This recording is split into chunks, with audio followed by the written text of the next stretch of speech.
petróleo é em Santos, então eu estou aqui em Santos, estaria de férias já, mas eu ainda estou terminando um trabalho aí que vai ter uma competição na quinta-feira.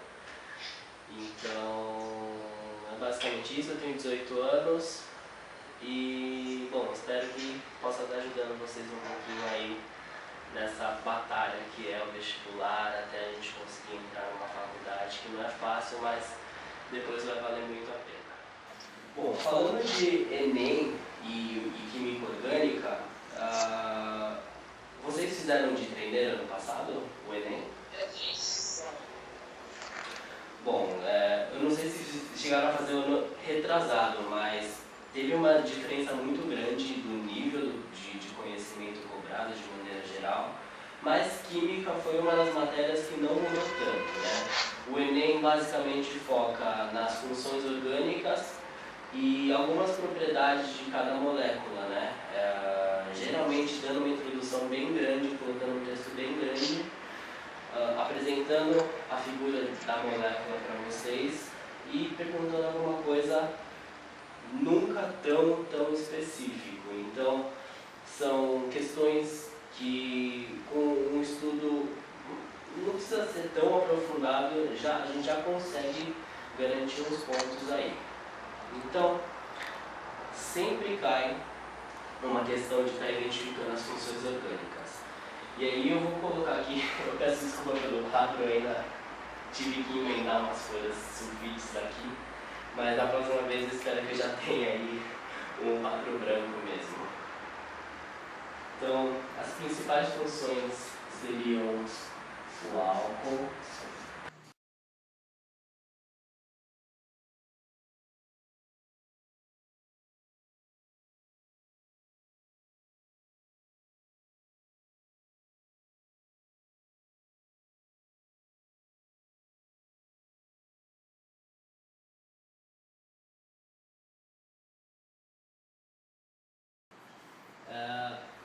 antes eu esqueci, alguma dúvida assim de maneira geral sobre a essência assim da química orgânica? Porque basicamente quando a gente pensa em química orgânica, o que tem que vir na cabeça é o principal átomo seria o de carbono e junto dele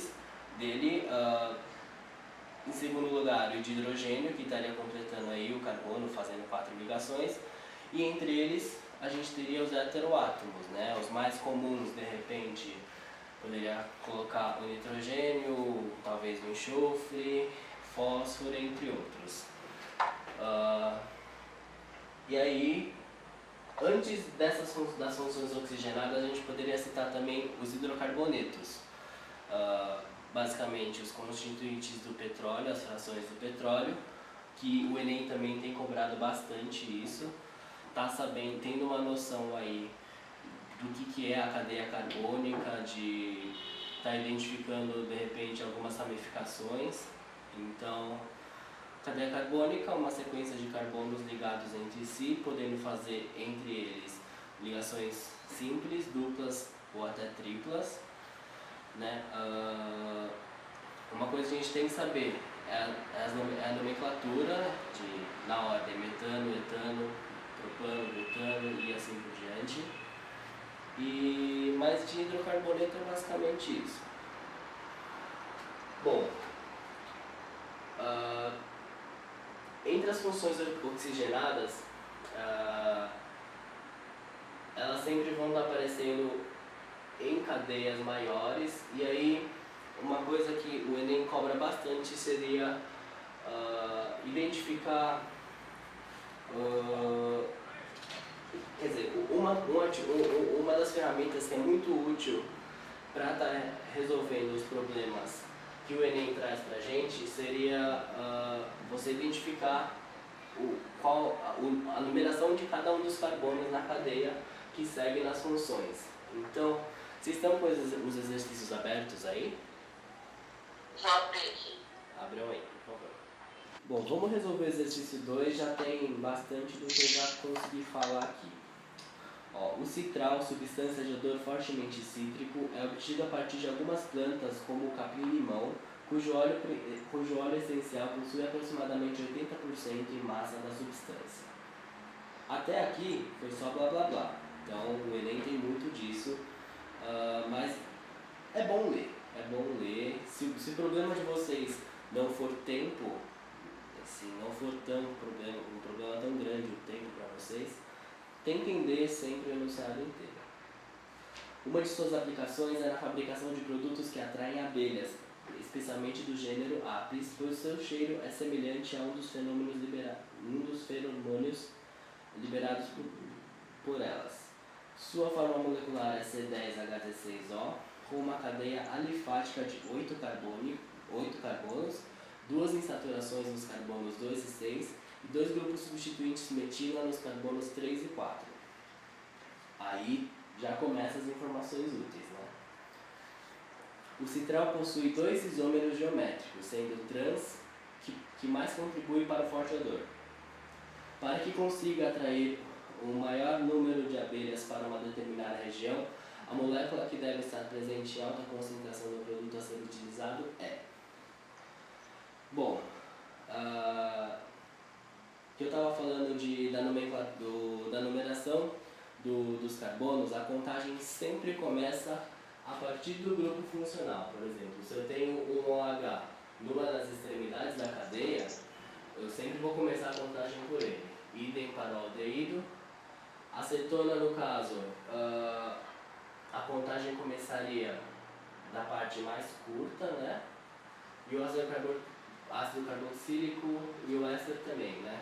Começando sempre do carbono onde está a função. Isso é bastante importante.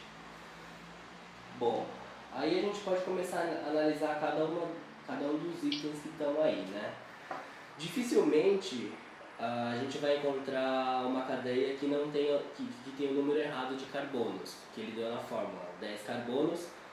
Todas as alternativas aí têm 10 carbonos, então eu diria até que contar carbono e contar hidrogênio seria até que uma perda de tempo.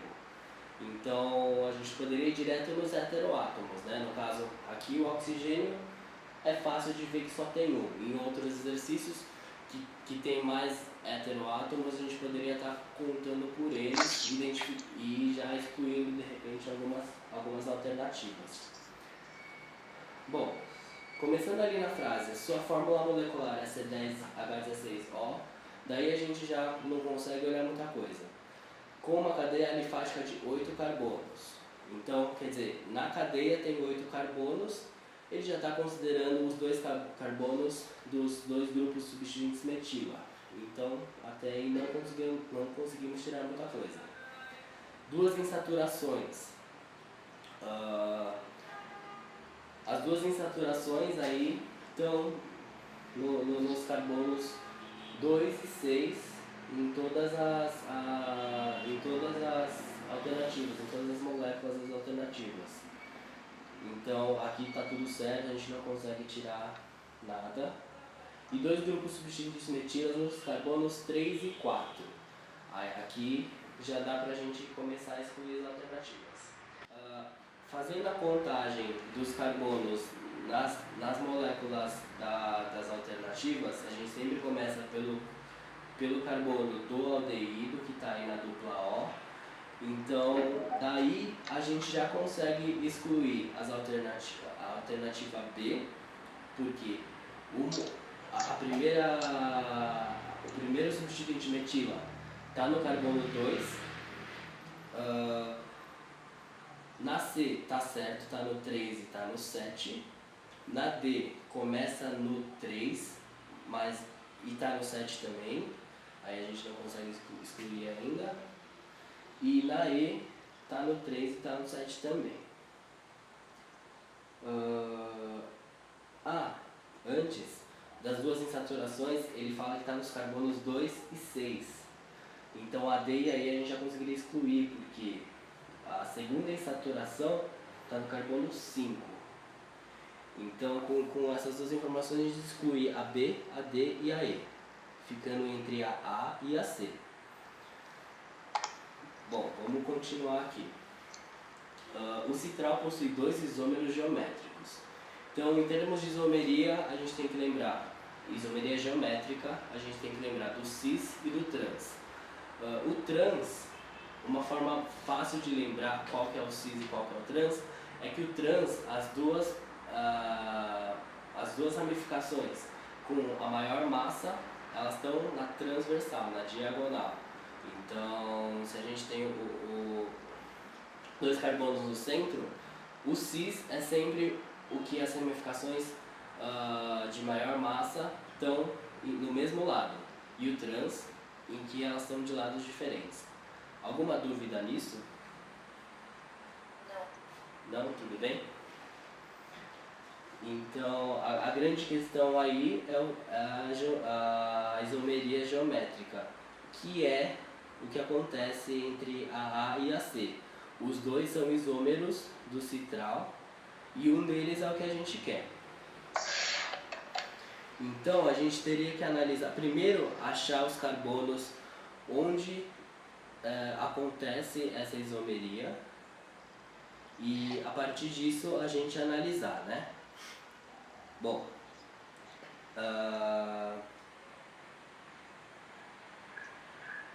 a gente pode pegar, primeiro a gente vai ter que ver em qual das duas insaturações está a isomeria. Se a gente pegar nos carbonos 6 e 7, a gente vai perceber que a molécula está exatamente igual em termos de massa das ramificações, né?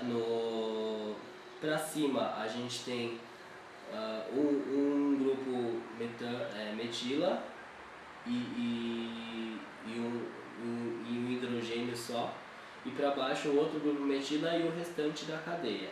Então, pelos carbonos 6 e 7 a gente não consegue verificar a isomeria dele. Já nos carbonos 2 e 3, aí sim a gente consegue analisar.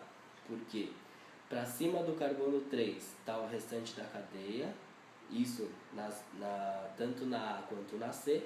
Para baixo está o grupo metila. E aí o que muda é no carbono 2, que para cima em 1 tá, na letra A está só o hidrogênio e para baixo dele está o C com o carbono com o aldeído, e já na letra C está invertido, o aldeído está para cima e o hidrogênio está para baixo. Então, lembrando aí que a isomeria geométrica entre cis e trans é a diferença de massa das ramificações, e que no cis as ramificações de maior massa estão no mesmo lado dos carbonos, e na trans eles estão em lados opostos.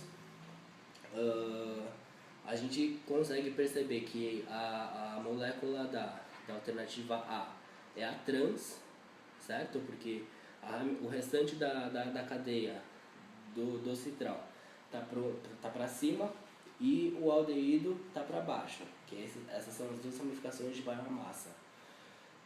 Essa é a trans, e logo a C é a cis, porque tanto o restante da cadeia quanto o aldeído, a função aldeído, estão as duas para cima. Com isso, vai uma questão aí de interpretação também do enunciado, ó, que ele fala: o citral possui dois isômeros geométricos, que a gente já acabou de identificar, sendo o trans o que mais contribui para o forte odor. Então, ele quer atrair o maior número de abelhas. Logo, ele quer o que tenha mais da molécula de isomeria trans. Portanto, a alternativa certa é a A. Vamos lá para o exercício 1. Se vocês tiverem qualquer dúvida, pode perguntar, tá? Por favor. Não precisa ter vergonha nem nada. No exercício 1. O uso de embalagens plásticas descartáveis vem crescendo em todo o mundo, juntamente com o problema ambiental gerado por seu descarte inapropriado. Essa associação da química com problemas ambientais, em termos de sustentabilidade, reciclagem e tal, é muito recorrente no Enem, mas não acaba sendo um problema, é só uma associação que eles fazem bem comumente. Vamos lá. O politereflalato de etileno, PET, cuja estrutura é mostrada, tem sido muito utilizado na indústria de refrigerantes e pode ser reciclado e reutilizado. Uma das opções possíveis envolve a produção de matérias-primas como etileno glicol 1,2-etanodiol a partir de objetos compostos de PET pós-consumo. Com base nas informações do texto, uma alternativa para a obtenção de etileno glicol a partir do PET é a... Bom, polímeros. É mais difícil de cair polímeros no Enem, mas aparecem aí algumas questões e são questões também relativamente simples, mas que exigem um certo conhecimento, alguns macetes aí para a gente estar resolvendo. Quando a gente fala de polímero, a reação de polimerização é a junção de duas moléculas com funções nas suas extremidades que permitam que essas duas moléculas se unam. Acontece uma reação lá específica e elas se unem e essa reação pode se repetir em cadeia. Então, no caso, na molécula do PET que ele mostra aqui, a gente pode perceber um anel benzênico aqui do lado esquerdo e dos dois lados dele um C dupla O. Nesse caso, os dois tipos de molécula mais comuns que formam cadeias poliméricas são substâncias diácidas, que é o caso desse aqui. E aí, se a gente analisar a parte direita aqui, da metade para a direita da molécula que ele mostra, a gente consegue ver 2CH2 e aí dos dois lados deles O também. Então, eu acho que dá pra gente perceber que aonde aconteceu a ligação aí, a reação que juntou essas duas moléculas de antes, foi nesse C dupla O. Então, já tendo a ideia de que essa polimerização foi entre um diácido carboxílico e um diálcool, dá pra gente, montando uma equaçãozinha básica, dá pra perceber que a polimerização ocorreu entre essas duas moléculas aqui. E aí, o que a gente tem que ver é o que aconteceu para que essas duas moléculas se unissem formando a cadeia polimérica, para que a gente possa identificar qual vai ser o processo reverso para que a gente consiga a reciclagem.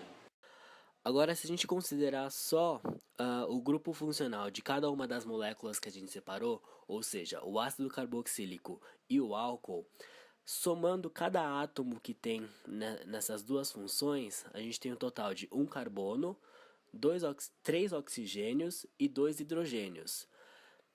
A gente identificou que a reação de polimerização entre essas duas moléculas aconteceu ali no C dupla O.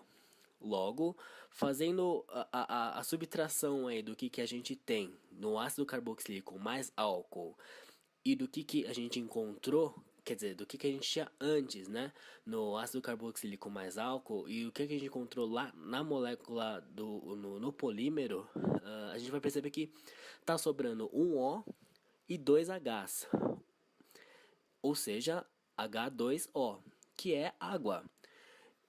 Com isso, a gente pode concluir que para que esse polímero, o PET, se formasse, foi retirada uma molécula de água.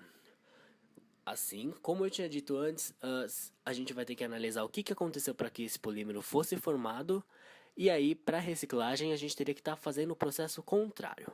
Se para formar esse polímero a gente retirou uma água, aqui a gente, para fazer a reciclagem, para conseguir o 1,2-etanodiol, a gente vai estar acrescentando essa água. E ao acrescentar essa água, a gente vai estar realizando uma quebra na molécula do polímero, separando o diácido do diálcool. Se a gente está adicionando uma molécula de água para quebrar essa reação, a gente conhece como hidrólise. Portanto, a resposta do exercício é a letra D, hidrólise dos objetos. Agora, só para analisar as outras alternativas, né, é sempre bom dar uma olhadinha, né, porque às vezes pode ter alguma que cause dúvida, então vamos estar justificando aqui para ficar bem claro aí. A letra A fala de solubilização dos objetos. Para analisar cada uma dessas outras alternativas, acho que tem uma grande diferença aqui que a gente pode colocar, que é a análise na escala atômica, né, e na escala real. Então, solubilizar objetos. A gente vai solubilizar, quer dizer que a gente vai pegar o objeto e colocar na água, formando uma solução aquosa, certo? A gente pensando em escala real, se a gente pegar uma garrafa de PET, uma garrafinha de refrigerante, como a gente vê aí todos os dias, e colocar na água, concorda comigo que não vai acontecer nada. E mesmo em escala atômica, não faria diferença alguma. Portanto, a alternativa A não serve pra gente. A alternativa B, combustão dos objetos. Bom, combustão é um tema que bastante recorrente até, né, no Enem e outros vestibulares também. A combustão é uma reação que libera energia, né, entre um comburente e um combustível. No caso, o comburente praticamente sempre é o oxigênio, o O2, gás oxigênio, né? E aí o que varia é basicamente o combustível, né? Além disso, a combustão pode ser dividida entre a completa e a incompleta, onde a completa está gerando como produtos da combustão somente CO2, gás carbônico e água, enquanto a incompleta pode estar gerando também, além do CO2 e da água, o monóxido de carbono, o CO, e também, de repente, o carbono fuligem. Tudo vai estar dependendo da disponibilidade de O2 no sistema da reação. Bom, se a gente considerar os produtos possíveis da reação de combustão como sendo CO2, CO, água e carbono fuligem, não é queimando o PET que a gente vai estar conseguindo retirar o 1,2-etanodiol. Logo, a alternativa B não serve pra gente. Vamos para C, que é trituração dos objetos. Nesse caso, a gente vai estar pensando em escala real, né? Tá pegando aí uma garrafa de PET e triturando ela. Acho que fica fácil de enxergar, né? Que simplesmente quebrando, triturando, recortando a garrafa de PET, a gente não vai chegar no 1,2-etanodiol, a gente não vai conseguir fazer uma separação, uma quebra em escala atômica, né? Bom, então a letra C também não é a correta. E por fim a letra E, fusão dos objetos. A gente já pode analisar aqui o conceito de fusão, né? Que é a união de dois objetos, sendo que no caso aqui a gente tem uma molécula de polímero e a gente quer separar. E fusão é justamente o conceito reverso de separar. Então a letra E também não serve pra gente.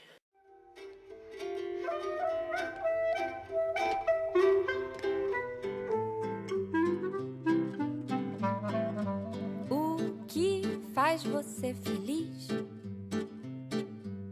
Você feliz, o que é que faz? Você faz o que te faz feliz. O que faz você feliz, você que faz. Pra ser feliz, pra ser feliz. O que você faz pra ser feliz? E se a felicidade voa num balão tão alto onde já não se enxerga mais, mas só ela pode lhe tirar do chão. Pra ser feliz, o que é que você faz? A felicidade está por dentro, mas não vai sair no raio-x. Você provoca os próprios sentimentos. O que você faz pra ser feliz? Pra ser feliz,